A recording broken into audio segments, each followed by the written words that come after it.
Ante todo, he de decirle a nuestros hermanos que estamos en tercera cámara. Esta no es segunda cámara, ni es primera, ni es antecámara. Hemos venido hablando sobre antropología gnóstica.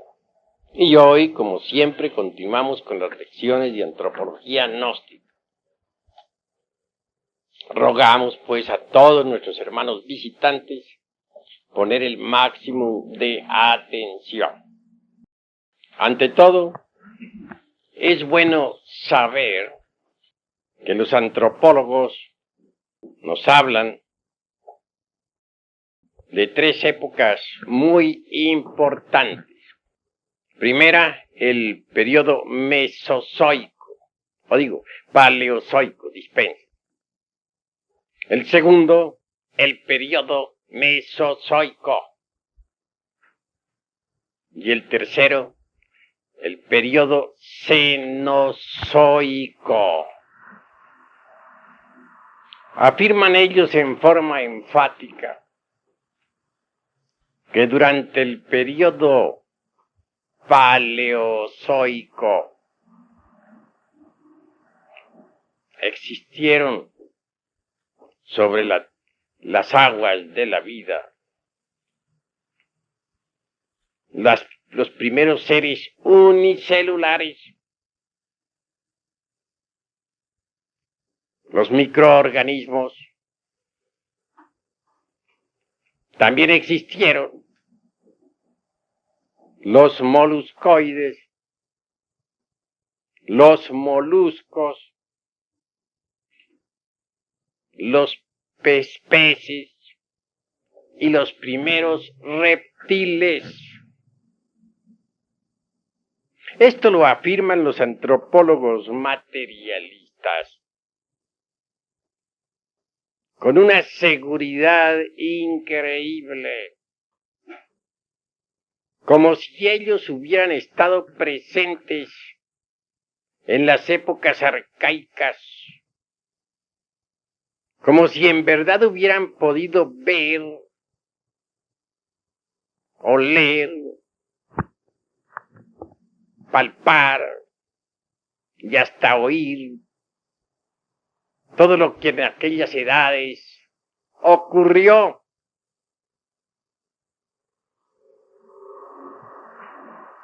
Sin embargo, como ya he dicho en pasadas cátedras,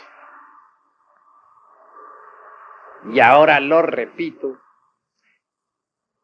siempre aseveran los antropólogos del materialismo que no creen sino en lo que ven, que jamás aceptarían nada que no hayan visto con sus ojos, o palpado con sus manos. Aunque tenga que reiterar muchas veces,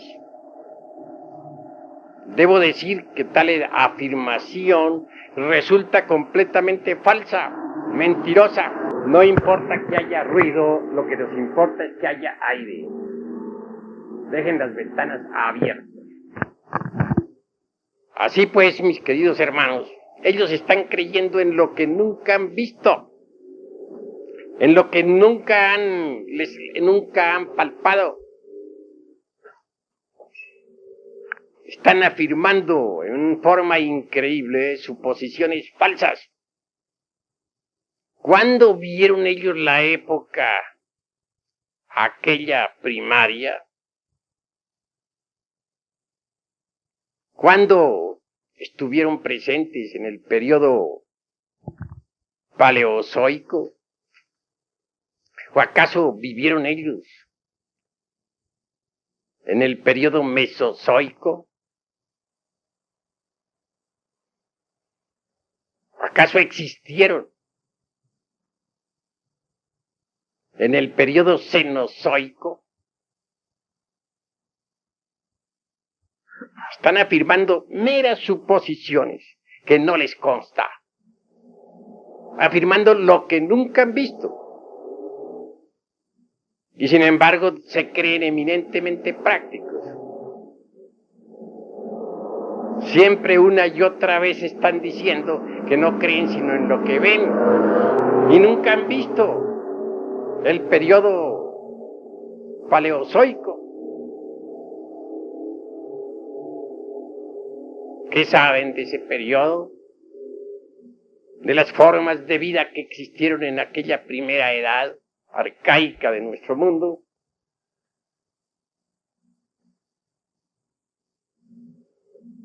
Hablan también del periodo mesozoico, el de los grandes reptiles antidiluvianos. Nosotros no negamos en forma precisa o exacta que jamás haya habido en el mundo reptiles. Es claro que la época de los reptiles existió, fue un hecho. Nuestra tierra estuvo poblada por enormes reptiles. Y esto es innegable. Recordemos al broncosuario o bronzuario. Recordemos al plesiosaurio, al pterodáctilo, etcétera. Todos esos saurios realmente fueron gigantescos, enormes. Monstruos que tenían hasta 1 y 2 cuadras de tamaño. Existieron. Pero les consta a los señores de la antropología materialista haber visto todos los reptiles del periodo mesozoico, cómo se reproducían, cómo vivían, fueron testigos de eso. Viene después el periodo, aquel conocido como Cenozoico. Se dice que muchos reptiles evolucionaron hacia el estado de los mamíferos. Se asegura en forma enfática que de los primates vinieron los homínidos, antecesores del animal intelectual equivocadamente llamado hombre. No hay duda, dicen ellos, de que de los primates nacieron los homínidos que originaron al hombre. Y por otra parte, la rama aquella de los grandes gorilas, chimpancés, etcétera. Al hablar así, prácticamente quedan con Mr. Darwin. Bien sabemos que Darwin no dice en modo alguno que el hombre descienda del mono. Solo aclara que el hombre y el mono tienen un antecesor común. Antropólogos del materialismo dicen que ese antecesor común son los primates. Que de los primates nacieron los primeros homínidos. Y también los grandes simios de la época antigua, del periodo que podíamos llamar cenozoico. Así es como ellos arreglan sus teorías, para que en alguna forma coincidan con las teorías de Darwin.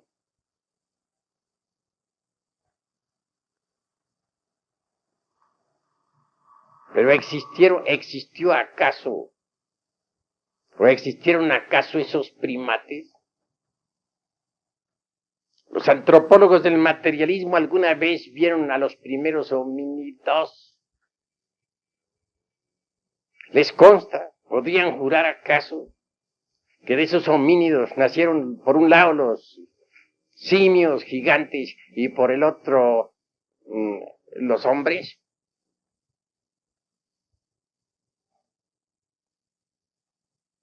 corrigiendo mejor lo dicho, ¿podrían ellos afirmar acaso en forma enfática que de los primates hubieran nacido los homínidos, que son los antecesores del hombre según ellos? ¿Se atreverían a decir que también de esos primates nacieron todas las especies de gorilas y chimpancés gigantescos que pueblan y poblaron la faz de la Tierra en las épocas arcaicas? ¿Qué saben de eso los señores del materialismo? Por otra parte, Haeckel, como siempre con sus teorías, asigna pues al humanoide actual unas 17 o 18 genealogías. Estas devienen de los marsupiales.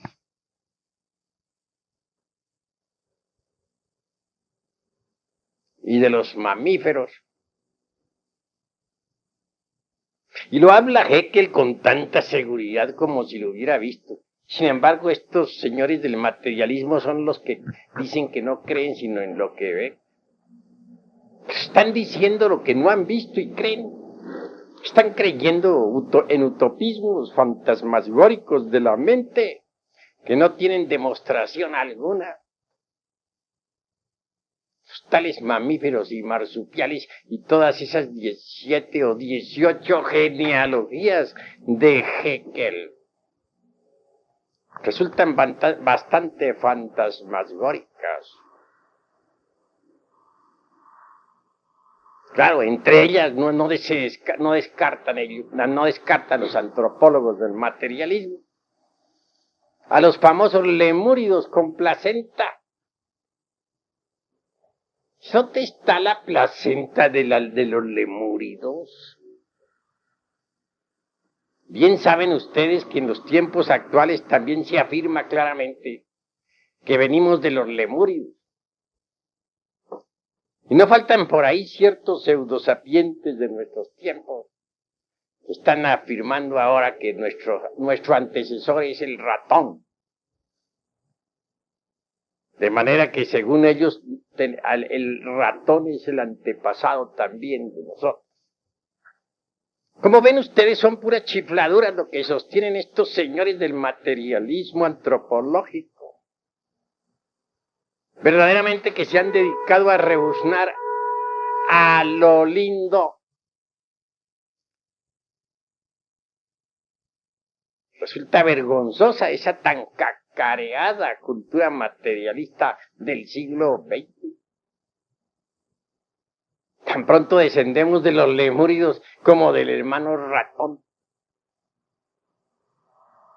Y hasta se dan el lujo de decir con mucha seguridad que éramos chiquititos, pequeñitos, porque éramos hijos del ratón.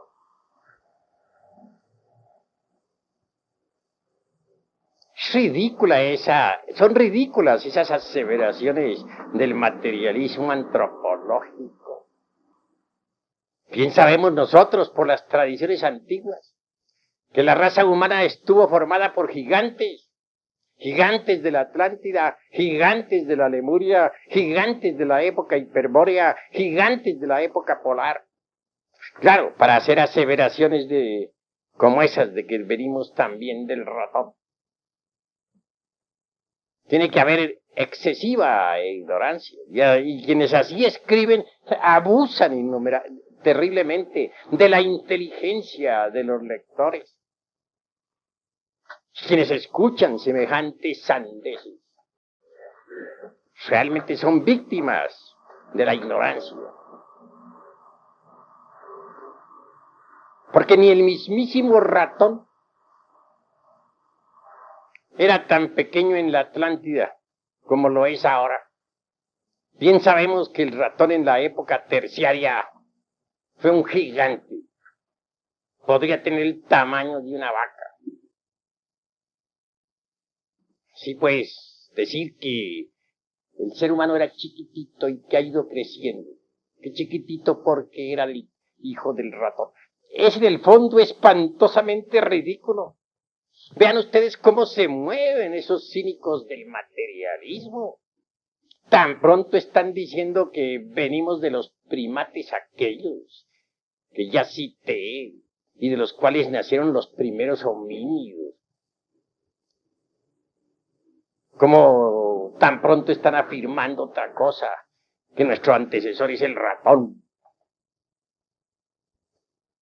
Cuando se cansan con el hermano ratón, entonces apelan pues al mandril, debido a que el pobre animalito tiene las nalgas rojas. Vean ustedes qué ignorantes son esos antropólogos del materialismo. Esos son los que están degenerando a la humanidad, los que le están quitando a la humanidad los principios eternos, los valores eternos del espíritu.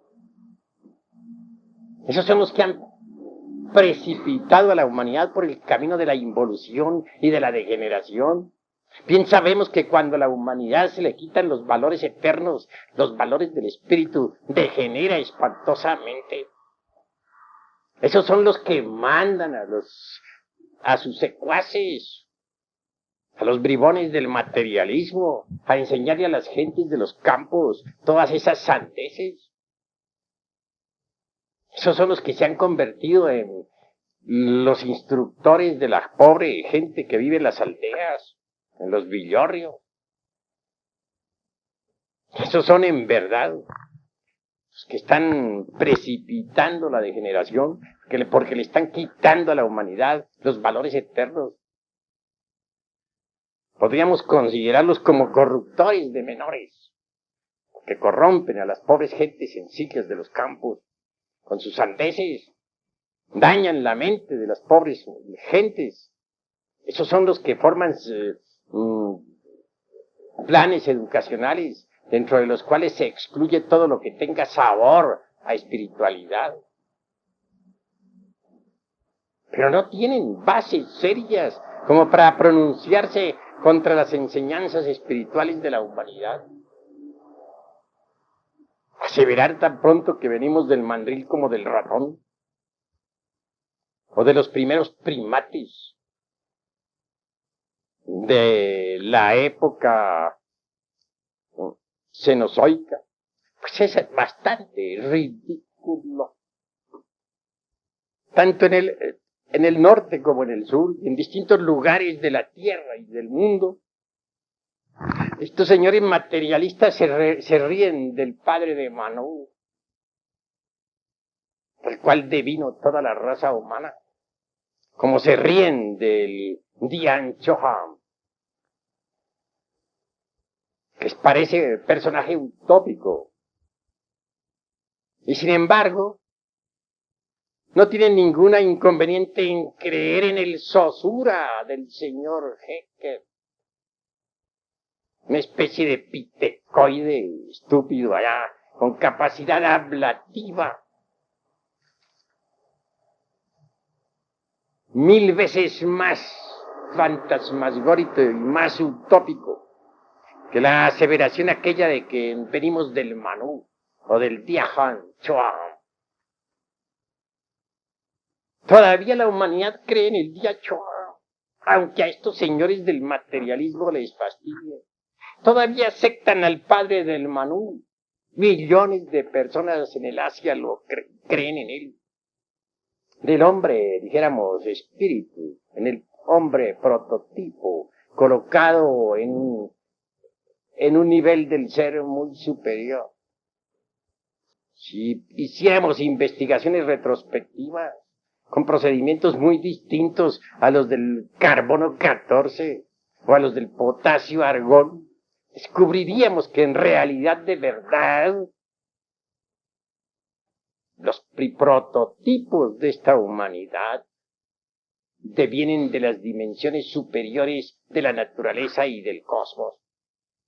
Pero hablar así a los señores de la antropología materialista, pues es algo más que imposible, porque se sienten ellos tan incómodos como los chinos cuando escuchan un concierto occidental.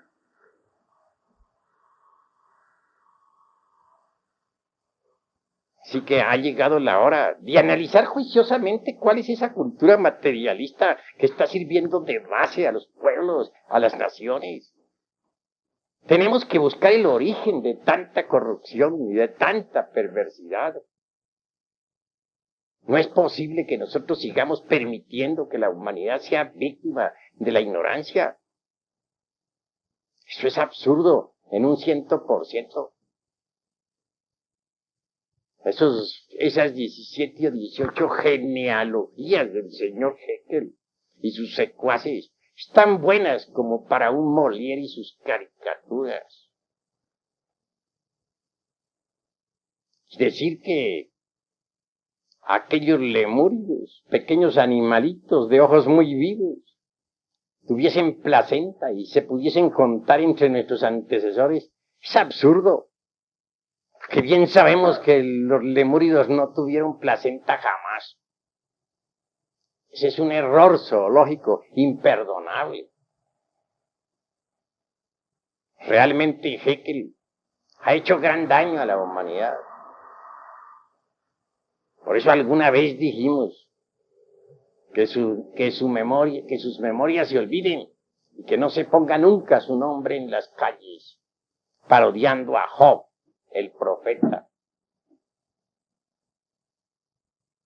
Además, en la época de Haeckel, todavía no se conocía la embriogénesis. ¿Cómo se atreve, pues, Haeckel a hablar de lemúridos con placenta? Absurdo, en un 100%. Cuando uno analiza estas cosas, no puede menos que sentir asco por esa escuela del materialismo que está corrompiendo a la humanidad, quitándole sus valores eternos, precipitándola por el camino de la involución. ¿Cuál es en realidad de verdad el antecesor del hombre de la época o del periodo cenozoico? ¿Cuáles son sus descendientes?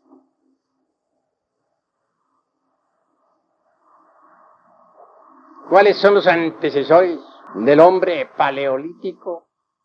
¿Y cuáles sus descendientes? ¿Cuáles los antecesores del hombre neolítico? ¿Y cuáles sus descendientes? ¿Los conoció alguna vez Mr. Darwin? ¿Los conoció Haeckel o Mr. Huxley? ¿En qué se basa la antropología materialista para hablar con tanta autoridad sobre el Homo sapiens? ¿A qué época perteneció el Homo sapiens? El hombre primordial. En vano Mr. Huxley intentará buscar entre las capas subterráneas de la época cuaternaria los restos fósiles del hombre primordial. En verdad que no los hallará jamás. Y es que el hombre es más antiguo de lo que suponen los cerdos del materialismo. El hombre de la época del periodo cenozoico existió, como el hombre del periodo mesozoico y como el hombre del periodo paleozoico. Pero esto no lo aceptará más, nunca jamás, el materialismo. Ellos quieren que el hombre venga estrictamente de la época cuaternaria. En modo alguno aceptan que haya existido durante el periodo cainozoico. Sí, pues ha llegado la hora de las grandes reflexiones, de los grandes análisis. ¿Qué saben ellos de la forma como la vida se fue procesando durante las épocas primaria, secundaria, terciaria y cuaternaria? Dótesele a los seres humanos de su mónada, cada uno, y verán ustedes que todo ese teatrito de Haeckel, de Mr. Darwin, de Huxley, de Marx y de sus secuaces, caerá en verdad hecho polvo. Porque la antropología materialista es un paredón sin cimientos. Basta un leve empujón para convertirle en menudo sedimento.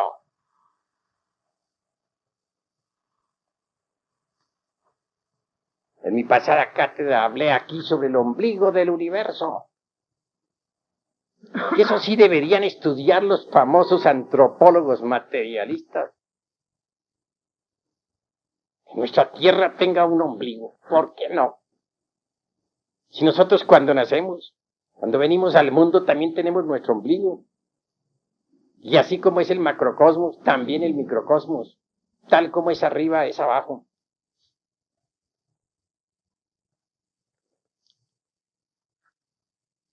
Hablamos entonces, en nuestra pasada cátedra, sobre el Omeyocan. Algo dijimos. Sí. ¿Qué es el Omeyocan? El ombligo del universo.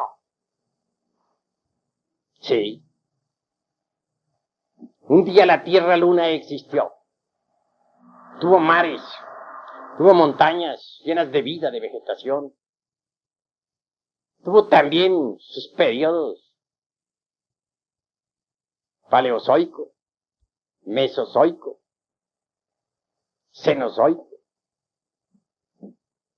Pero que los mundos, como todo lo que es, ha sido y será, nace, crece, envejece y muere. La materia meramente física de la Luna murió. Hoy es un cadáver, como ha quedado demostrado por los astronautas que han descendido en el suelo lunar. Pero la vida en sí misma, la sustancia viva de la materia, no murió. Continuó procesándose en una cuarta coordenada, en una cuarta vertical, junto con las semillas de todo lo existente. Esa sustancia materia más tarde se procesó en una quinta coordenada, y luego en una sexta, posteriormente en una séptima. Y cuando cayó en la séptima, se sumergió entre el seno del espacio abstracto absoluto. Esa sustancia homogénea, ese Mulaprakriti de los orientales, esa tierra primigenia o primordial, continúa existiendo. Era una semilla que no podía perderse, y ahora estaba depositada en el espacio profundo. En esa semilla, la vida continuó latente. Esa semilla, he dicho y lo vuelvo a repetir hoy, es el Iliáster de los sabios.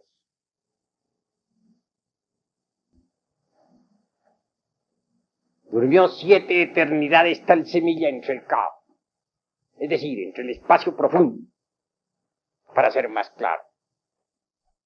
Pero mucho más tarde el torbellino eléctrico, el huracán eléctrico, las tinieblas y el viento, como dice el pueblo de Anáhuac, agitaron aquel mundo primigenio, original. Aquella tierra llamada Iliáster. Y entonces fue cuando el 2 funcionó con sus opuestos, positivo, negativo, masculino, femenino. Así del Iliáster surgió el caos. Por eso se habla de que en el Omeyocan, el huracán, las tempestades, las tinieblas prevalecen. Se habla allí claramente de Hecatl. Hecatl es el dios del viento, de los huracanes, del movimiento eléctrico. El macrocosmos volcado en lo microcosmos. Todo en incesante actividad. Si el caos, en realidad de verdad,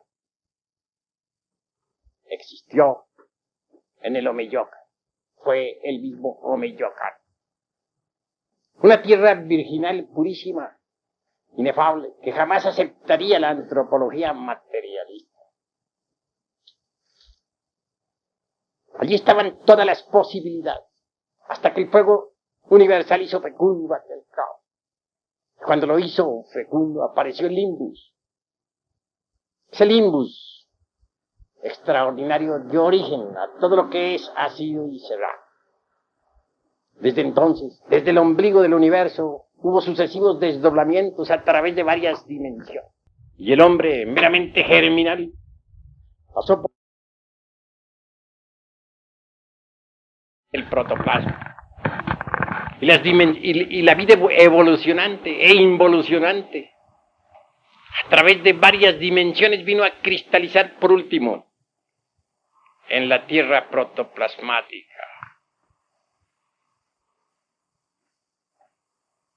Existió una primera manifestación en el mundo de la mente, en la región de la mente cósmica o de la inteligencia universal. Una segunda manifestación de todo lo que es, ha sido y será, en un segundo periodo.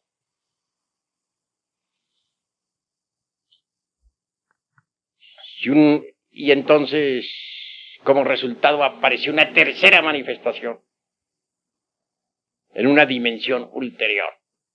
Así pues, la vida se desenvolvió, evolucionó e involucionó en 3 dimensiones extraordinarias antes de que apareciera en este mundo físico. La vida existió primero en el estado mineral, pero una clase de minerales que hoy en día no aceptarían los antropólogos ni los geólogos materialistas. Mucho más tarde se desenvolvió en estado vegetal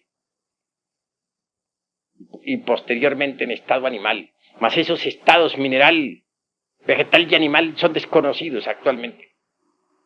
Constituyen algo así como el arquetipo de estos reinos mineral, vegetal y animal actualmente existentes. Es obvio que antes de que la vida apareciera sobre nuestro mundo protoplasmático,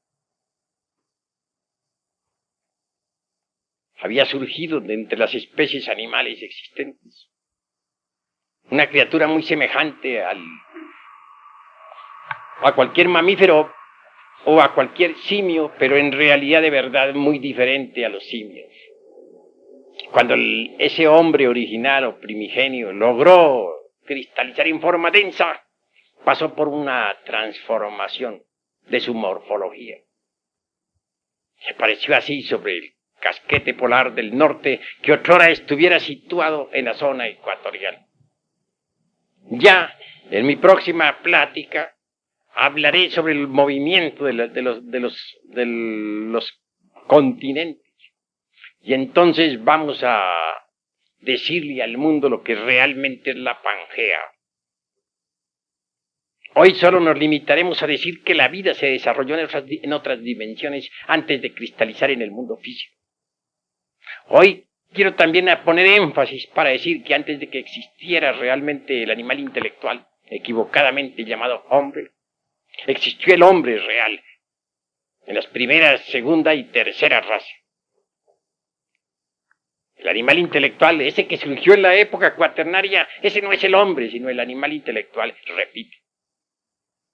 Que en la pasada ocasión dije que los hombres reales vivieron espléndidamente en la Lemuria, pero que algunos se degeneraron al final y que se mezclaron con bestias. Y que de esa mezcla vino a resultar la humanidad actual, el animal intelectual. Así que ha llegado la hora de entender estas cuestiones tan delicadas. El hombre es anterior al periodo cuaternario, como al terciario, secundario o primario. Prueba de ello es que, a pesar de que todas las especies vivientes de los tiempos arcaicos desaparecieron, continúa existiendo ese animal intelectual llamado hombre. Si es capaz de subsistir a pesar de tantas tormentas, a pesar de la revolución de los de los ejes de la Tierra, a pesar de los acontecimientos de la Pangea. Pues está con esto, y si los animales, reptiles y de otra clase, de periodos paleolíticos, mesozoicos, etcétera, no fueron capaces de subsistir, esto nos está demostrando que el hombre es anterior a todos estos periodos señalados e indicados por los antropólogos materialistas. Quiero que ustedes reflexionen profundamente en todas estas cuestiones. Dótese al pobre animal intelectual de su mónada que se le intenta quitar, y todo el teatrito ese de Mr. Darwin y de los Haeckel y de los Huxley que caerá en verdad hecho polvo. Ha llegado la hora de desenmascarar realmente a la antropología materialista. Ha llegado el instante de devolverle a la humanidad los valores eternos. Hasta aquí mi plática de esta noche. Hay hechos, acontecimientos cósmicos y geológicos que bien vale la pena estudiar en estas cuestiones de antropología.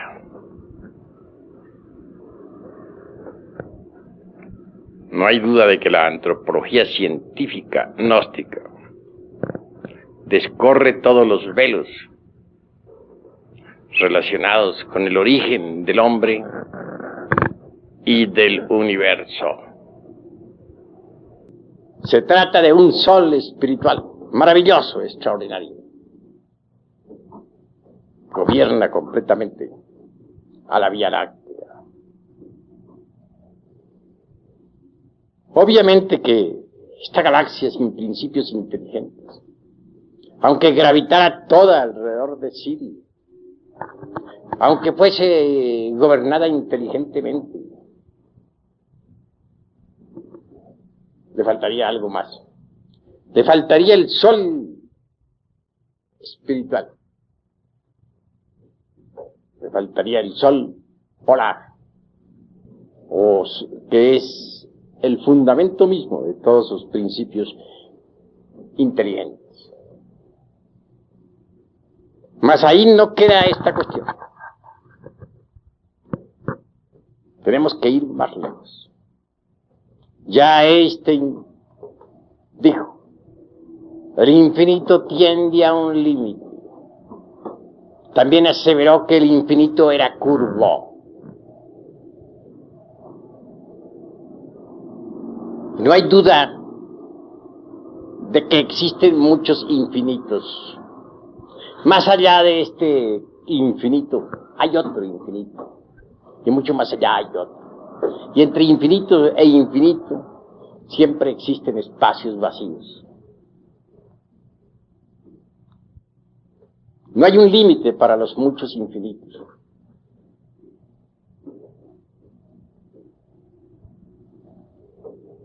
Nuestro infinito, el infinito que yo llamaría de Einstein, puesto que fue él mismo quien dijo, el infinito tiende a un límite.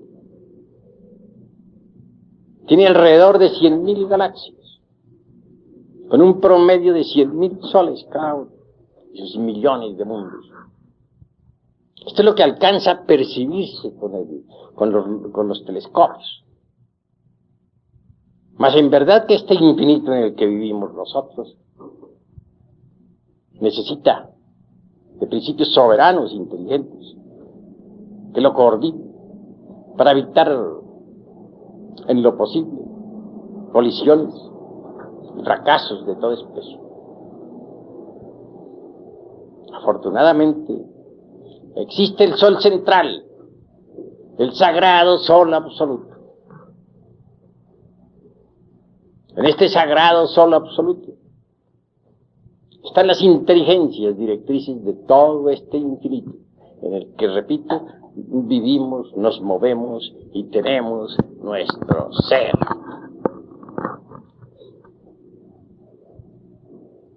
Sí, pues la inteligencia gobierna todo el cosmos, en lo infinitamente grande y en lo infinitamente pequeño.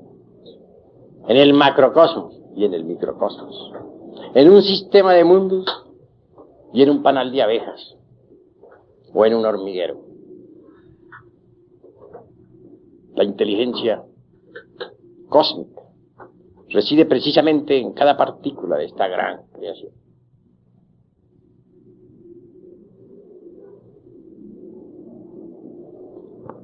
Mas continuemos hacia adelante. Vivimos nosotros aquí, como ya dijimos, en un pequeño planeta del infinito universo. Un pequeño mundo que gira alrededor del séptimo sol de las Pléyades. Tiene su mecánica, gobernada por principios inteligentes. Pero ni los mismísimos geólogos que tanto han estudiado conocen la mecánica viviente de este planeta Tierra.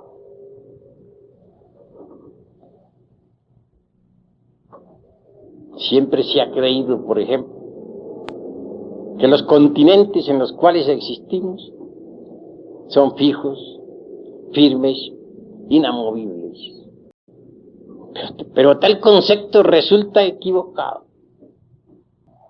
Bien saben los científicos gnósticos que este planeta más bien se parece a la construcción de un huevo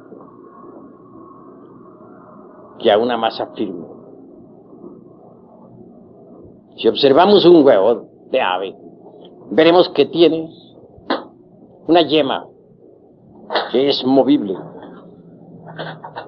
y que se sostiene sobre una clara o sustancia pastosa o fluídica. Lo mismo sucede con nuestro mundo, Tierra. En verdad que sí tiene la forma de un huevo. Los continentes son como la yema, sosteniéndose sobre una sustancia clara, pastosa, fluida, gelatinosa, etc. Esa yema no está quieta, se mueve, gira sobre un eje periódicamente.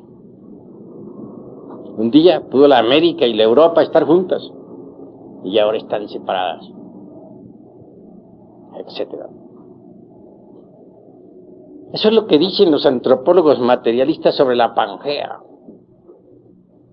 pero desconocen los verdaderos ritmos, el verdadero movimiento periódico y la verdadera historia geológica de esa cosa que ellos llaman la Pangea. Son todavía verdaderos estudiantes de kinder que nada saben sobre geología. Prosiguiendo, diríamos que hay pruebas más que suficientes como para demostrar claramente el movimiento de las masas continentales.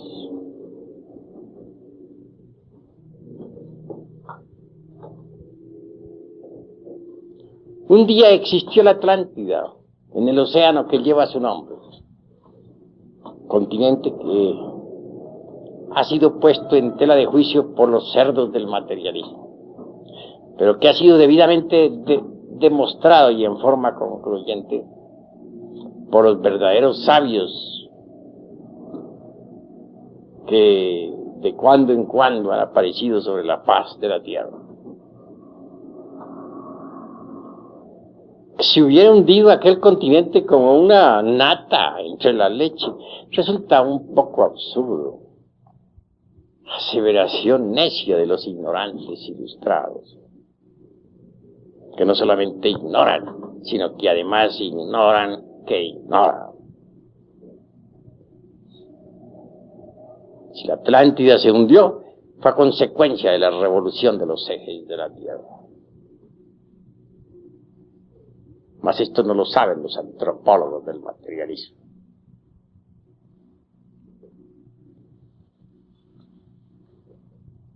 Esa catástrofe de la Atlántida dejó en mala situación a los actuales continentes.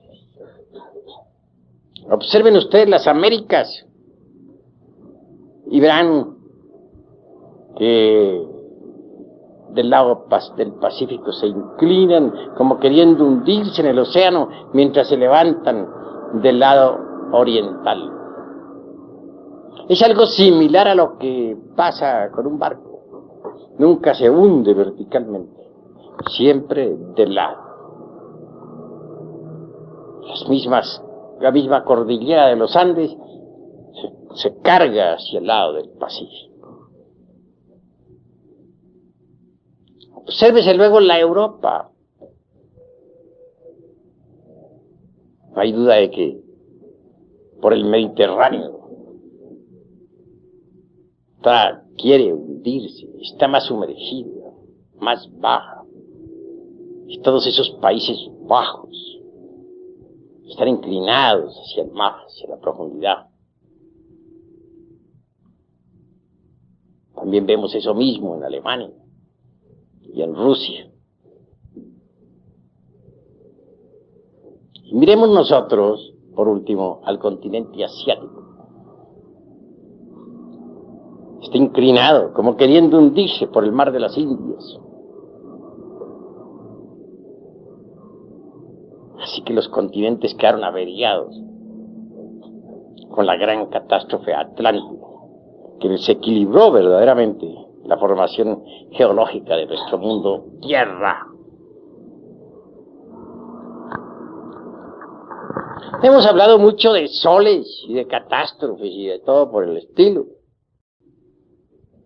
Los soles de Anáhuac es algo que nos invita a la reflexión.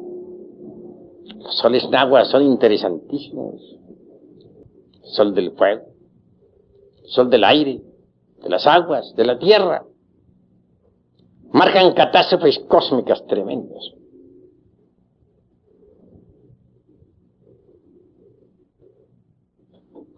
Se dice que los hijos del primer sol que perecieron, devorados por los tigres. Claro está, los tigres de la sabiduría. Se dice que los hijos del segundo sol, los hiperbóreos, perecieron arrasados por fuertes huracanes. Se refiere a esa humanidad que vivió alrededor de esa herradura, que está alrededor precisamente del Polo Norte. Se afirma que los hijos del tercer sol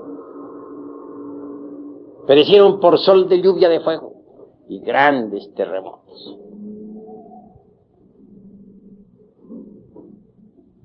Los lemures, que los hijos del cuarto sol perecieron por las aguas.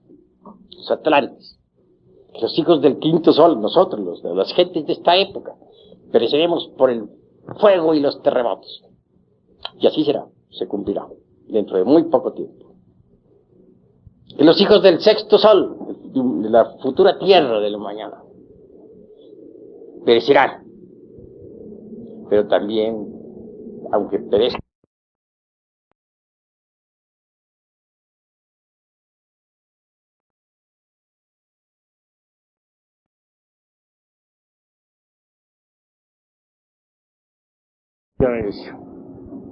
sobre los soles náhuatl, pasaremos a un ciclo menor. Obviamente existe siempre una edad primaria, una edad secundaria, una edad terciaria y otra edad cuaternaria, etc. Mas no basaremos estas edades ahora en las 5 razas que han existido, no. Esta vez las fundamentaremos en algo distinto. Las fundamentaremos precisamente en ese movimiento de la yema que forma el huevo terrestre, ese movimiento geológico que se procesa periódicamente sobre su propio eje, el movimiento de continentes, sobre esa sustancia pastosa, gelatinosa, ¿no? Desde ese punto podríamos hablar de edades primaria, secundaria, terciaria, cuaternaria, etc. De un eoceno, de un periodo primario pues desconocido para las gentes. Eoceno, del mioceno, del plioceno.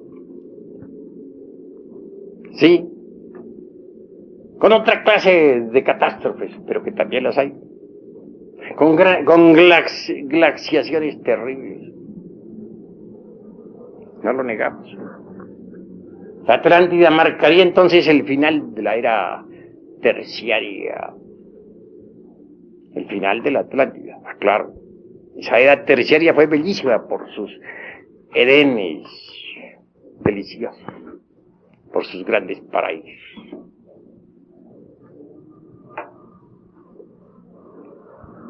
Ha habido varias glaciaciones. No hay duda de que nos acercamos hacia otra glaciación. Hay catástrofes que son producidas por la revolución de los ejes de la Tierra, por la verticalización del polo del mundo, o de los polos del mundo. Pero hay catástrofes que son producidas por el movimiento de los continentes. Entonces surgen terremotos y vienen glaciaciones. Se habla de unas 5 glaciaciones que se procesarían de acuerdo con los movimientos de los continentes. Pero debemos también saber que ha habido glaciaciones producidas por la verticalización de los polos de la Tierra. Son múltiples, pues, las catástrofes y las glaciaciones. Eso es.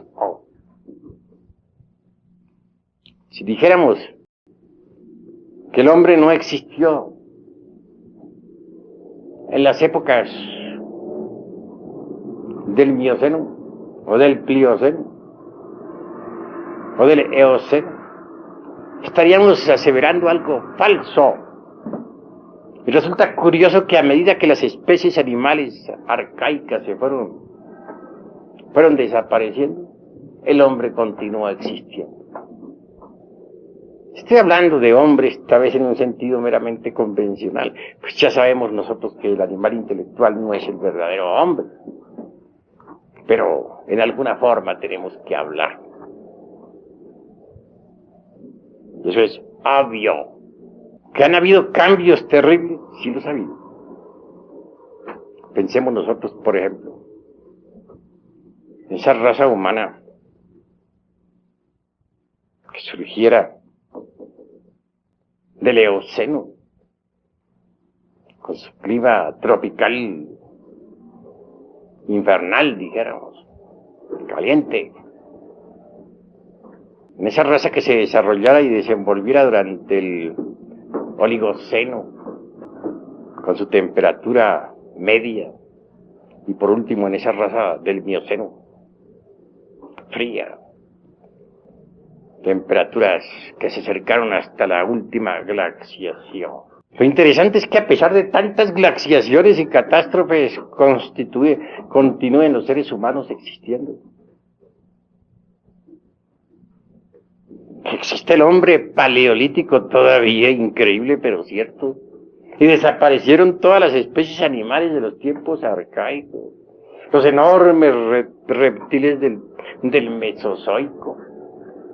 Sin embargo, continúan los seres humanos existiendo. ¿Cómo es posible esto? ¿Cómo es posible que todas las criaturas arcaicas hayan muerto y que el ser humano todavía siga vivo? De manera que pasaron las épocas primaria, secundaria, terciaria de nuestro mundo. Todavía vemos a los seres humanos en la calle. Esto nos da autoridad más suficiente como para decirle al señor Darwin y a Mr. Huxley Y el señor Haeckel, que tanto daño hizo a la humanidad con sus teorías materialistas, que el ser humano existió desde mucho antes de la época paleolítica. Dije algo en la pasada cátedra sobre el ombligo del universo, sobre el Omeyocan. Lo comparé como al germen, y así es, del cual nació este planeta Tierra. Pues claro que el Omeyocan se desenvolvió en varias dimensiones antes de que el planeta Tierra pudiera existir físicamente. Quiero decir que en el Omeyocan, en el ombligo del mundo, se gestó el planeta Tierra,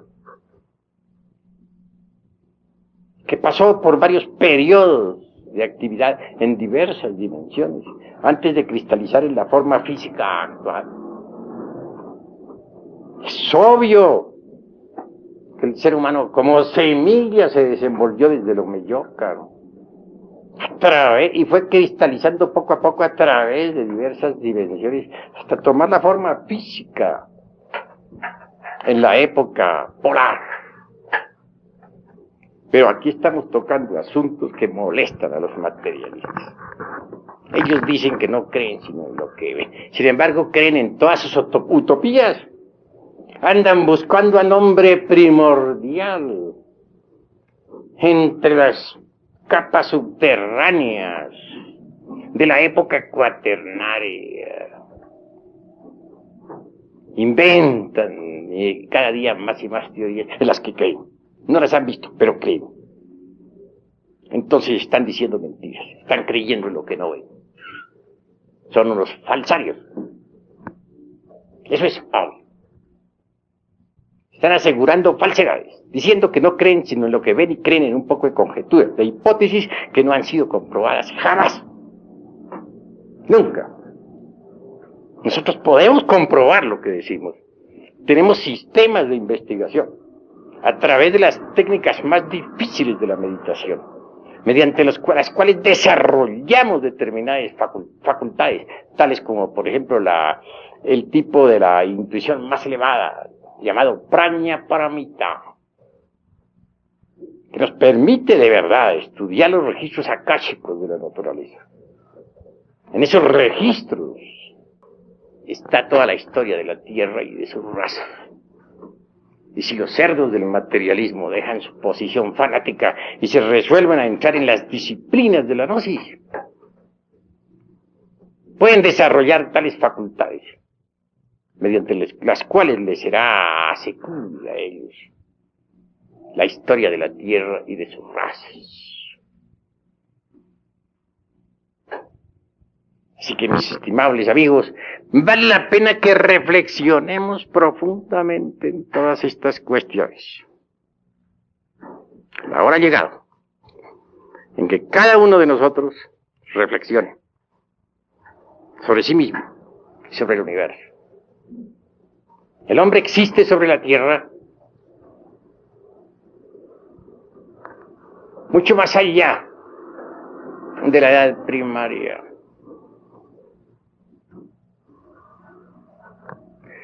Mucho más allá de la época paleolítica.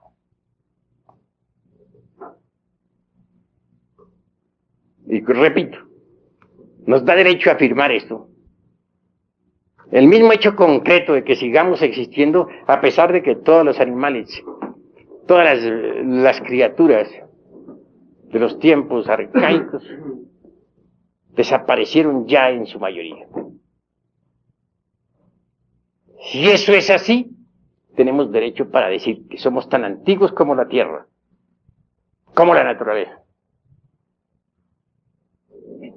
Porque hechos son hechos, y ante los hechos tenemos que rendirnos. Si no hemos perecido, si no hemos desaparecido del escenario del mundo, a través de tantas catástrofes y a pesar de que todas las criaturas de los tiempos mesozoicos se acabaron, entonces tenemos derecho a decir que somos criaturas especiales, que existimos sobre la Tierra antes de que esas criaturas del Plioceno o de los tiempos mesozoicos hubieran aparecido sobre la Tierra. Ese derecho nos lo da el preciso derecho de existir. El hecho concreto de que han pasado eternidades y continuamos vivos. Murieron las criaturas contemporáneas de nosotros. Sin embargo, aquí estamos vivos. Todos perecieron, pero nosotros seguimos vivos. Por lo tanto, tenemos derecho a reírnos en las narices de un Huxley, o de un Darwin, o de un Haeckel, personaje que fue tan fatal para la humanidad, que su nombre se borre de la historia, y que nunca se escribe en las calles, como dijera Hall.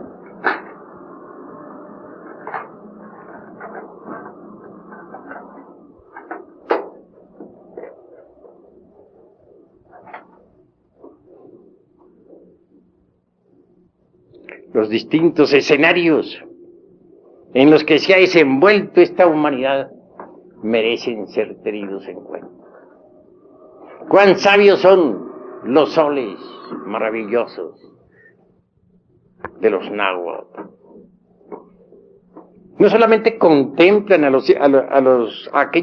aquella raza que fue devorada por los tigres de la sapiencia, sino también a los hiperbóreos que perecieron arrasados por fuertes huracanes, y a los lemures que perecieron por sol de lluvia de fuego y grandes terremotos, y a los atlantes que perecieron abnegados por las aguas. Esos soles náhuatl van más lejos. Contemplan también los movimientos de esa yema de huevo dentro de la clara. Los movimientos periódicos de estos continentes que tan pronto se separan como se alejan, que tan pronto producen grandes glaciaciones donde perece toda vida, como originan nuevas actividades. Esos soles de Anáhuac trabajan a través de los periodos primario, secundario, terciario, cuaternario, etc. Por último, se les eleva en los cambios de fuego de cada 52 años. Estamos ahora en el quinto de esos cambios, el quinto sol. Es que la doctrina secreta de Anáhuac contiene tesoros preciosos que nunca jamás aceptarían los enemigos de México, los antropólogos del materialismo ateo. Hasta aquí mis palabras. Paz y bendición. Si después de este video anhelas conocer más acerca del conocimiento gnóstico, te invitamos a suscribirte a este canal, y si vives en Colombia puedes asistir a conferencias en los lugares que están en la lista en la descripción del video.